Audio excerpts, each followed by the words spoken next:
సర్దార్ సర్వాయి పాపన్న గౌడ్ 316వ వర్ధంతి వేడుకలు హైదరాబాద్ ఎల్బీ నగర్ చౌరస్తాలో ఘనంగా జరిగాయి. తెలంగాణ గౌడ సంఘం అధ్యక్షులు అంబాల మల్లేష్ గౌడ్ ఆధ్వర్యంలో వేడుకలు జరగా గౌడ సంఘ నాయకులు, వివిధ పార్టీల నాయకులు పాపన్న విగ్రహానికి పూలమాల వేసి నివాళులర్పించారు. నిజాం పాలనకు వ్యతిరేకంగా పోరాడి గోల్కొండ కోటను అధిరోహించిన వ్యక్తి సర్వాయి పాపన్న అని అంబాల మల్లేష్ గౌడ్ గుర్తు చేసుకున్నారు.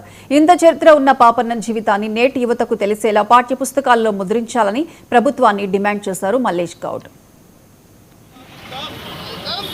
బహుజన చక్రవర్తి శ్రీ సర్దార్ సర్వాయి పాపన్న గౌడ్ గారి 316వ వర్ధంతి కార్యక్రమం చాలా ఘనంగా నిర్వహించడం జరుగుతుంది.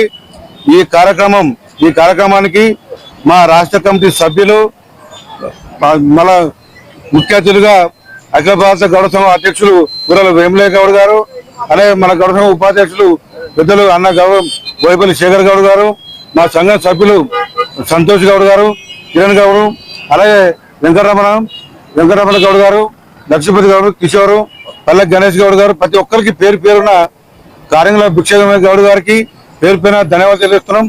ఈ విగ్రహం మన డిసెంబర్ 14 తారీఖు ఇక్కడ విగ్రహావిష్కరణ జరిగింది. ఈ విగ్రహానికి కానీ మా కమిటీ సభ్యులు కానీ ప్రతి ఒక్కరు సహకరించారు. దీంతో ఈ కార్యక్రమాన్ని కూడా ప్రతి కార్యక్రమంలో కూడా మా సభ్యులు మాకు చేదోపాదంలో ఉంటున్నారు. ఇంకొకటి మెయిన్ ఏంటంటే మా ప్రభుత్వం ఒకటే డిమాండ్ చేస్తున్నా, ఏదైతే ట్యాంక్ బండ్ మీద నిలబెట్టడానికి శంకుస్థాపన చేశారో అది ఎక్కడ వేసిన కొందరు అక్కడే ఉంది.